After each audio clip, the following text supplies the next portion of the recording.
Jute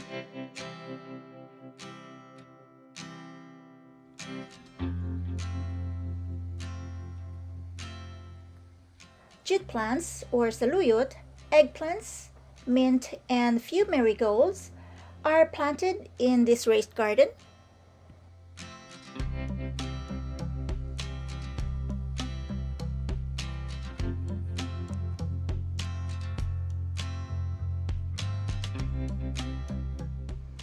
In this area of the garden, the hydrangeas and marigolds are flowering.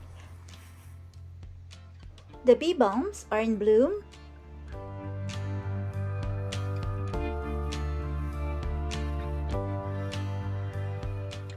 All the panicle hydrangeas are in bloom. Some of them have hints of pink due to the cooler weather we've had. Most panicle hydrangeas start developing a pinkish tinge during the fall season or when the temperatures are cooler.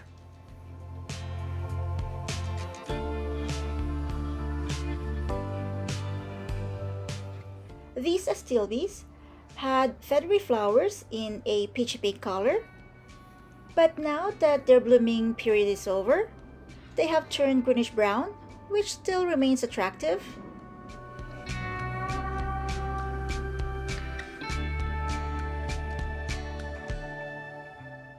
The anemones are also flowering.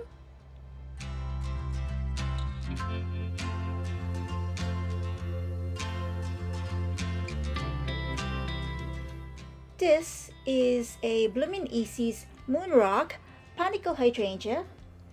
It has a massive white and chartreuse flower that looks so fresh.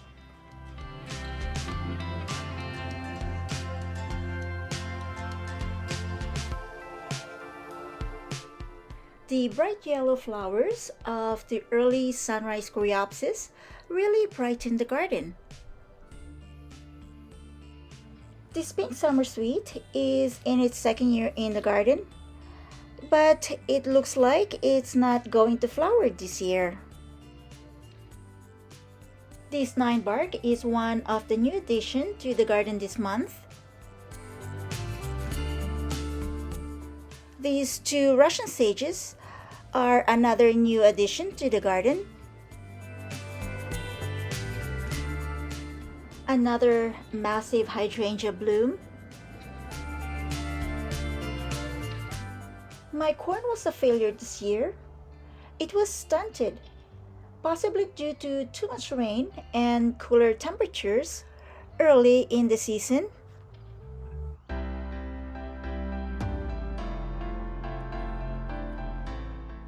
This Sugartina crystallina summer sweet has a few buds.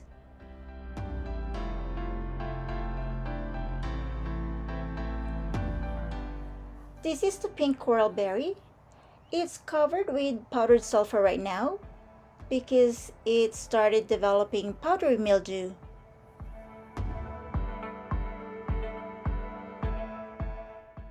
This is an agastache that I started from seed.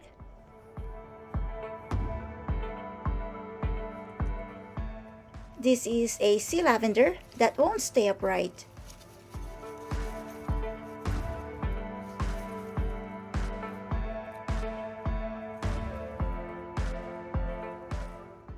I'll fix that later.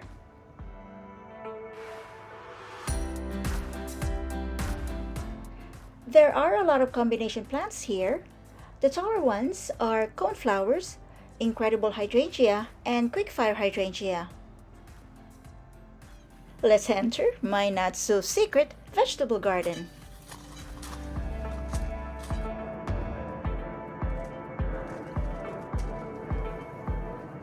This is my unruly bottle gourd that grows everywhere and clings to anything it can reach. But it has produced so much this August. I was able to share some of the harvest with a few of my relatives.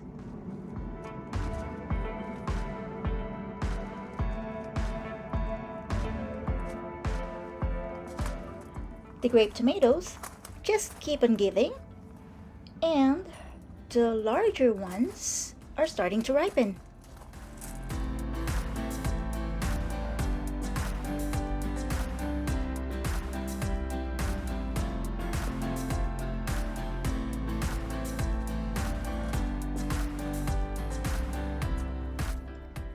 This raised bed contains a combination of few plants, 3 varieties of peppers, marigolds, and onions.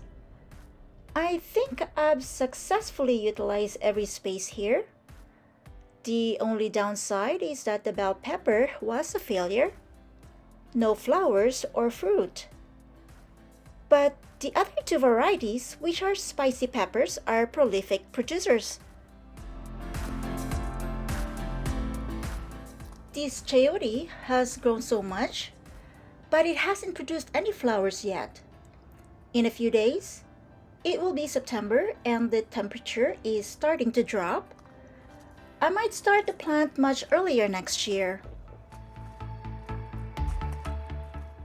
Those are rows of eggplants growing in pots.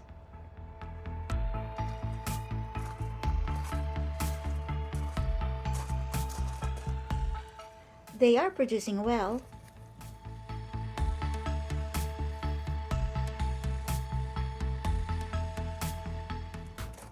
These are the hyacinth beans or bataw that are flowering and growing nicely.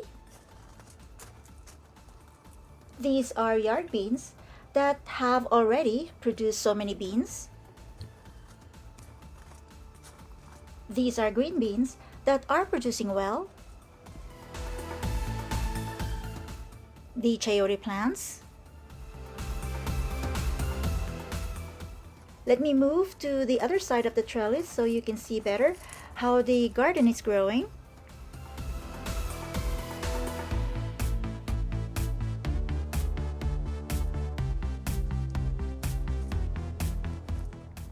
There are a few plants that haven't been very successful at all.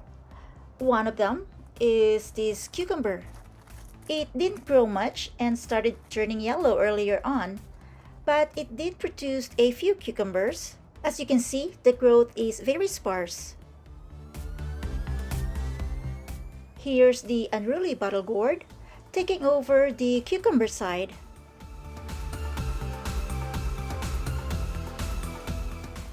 In this bed are Italian parsley and melon, which I think might already be dead. Another fail for this year's garden. Here's another failure. The watermelon plant. It didn't grow much, but is flowering, though I think it's too late for this growing season. Right beside it are a few carrot plants. On this side of the garden, white and 1 pink coneflowers surround the Saskatoon berry plant.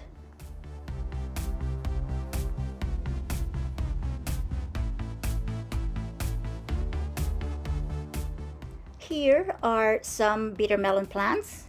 The leaves are starting to turn yellow, but are still producing fruit.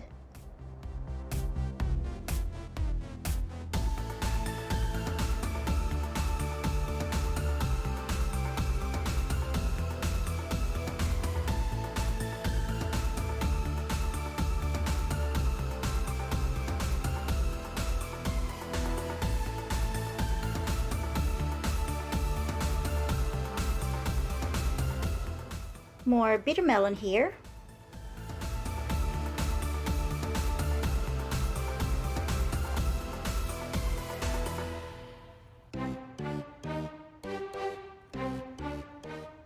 Here are some sweet potato vines that I'm trying to train as climbers.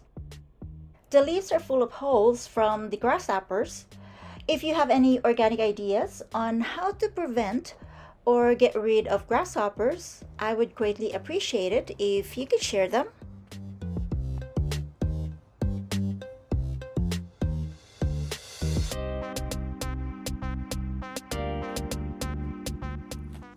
This is Malabar spinach or alukbati.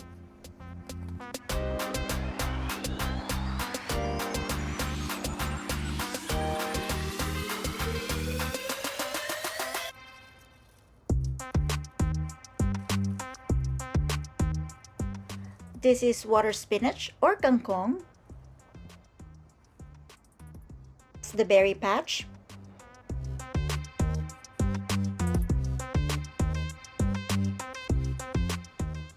More of the early sunrise coreopsis.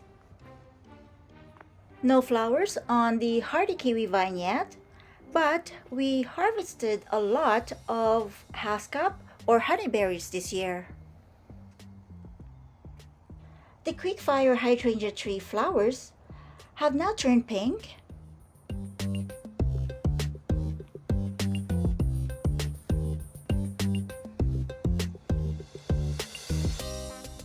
More incredible hydrangeas that were transplanted into this area.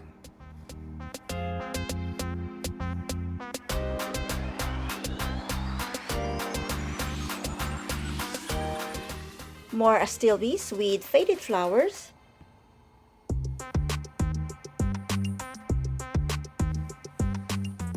This statue is a tribute to my cat Tiger, who died in 1997.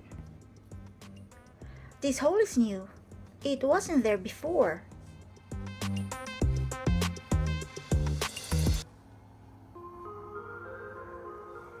This side of the garden features a combination of limelight hydrangeas, veronicas, black-eyed Susans, bee balms, and a few other plants.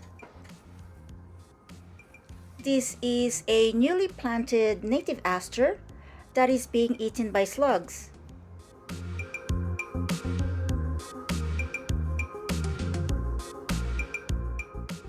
And those are my gardening junks under the gazebo.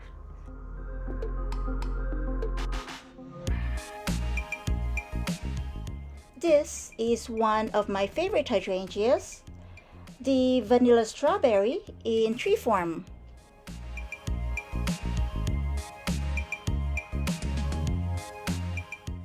I'm looking for a good support for this Stand By Me bush clematis.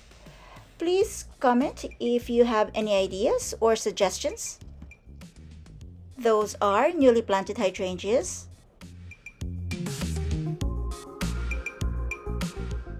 Pink cone flowers.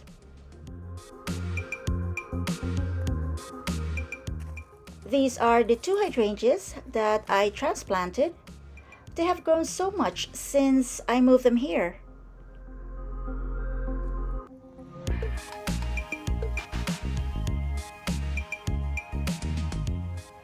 In this area of the garden, there are Aakash, pink and white phlox, salvias, little lime punch, and some zinnias.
Thank you for watching.